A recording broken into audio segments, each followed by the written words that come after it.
De esta manera, ya casi concluyendo con esta convocatoria de danzas autóctonas,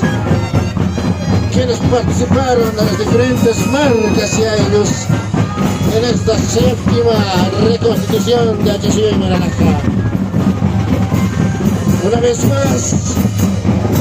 hoy demostramos que representa a los pueblos indígenas originarios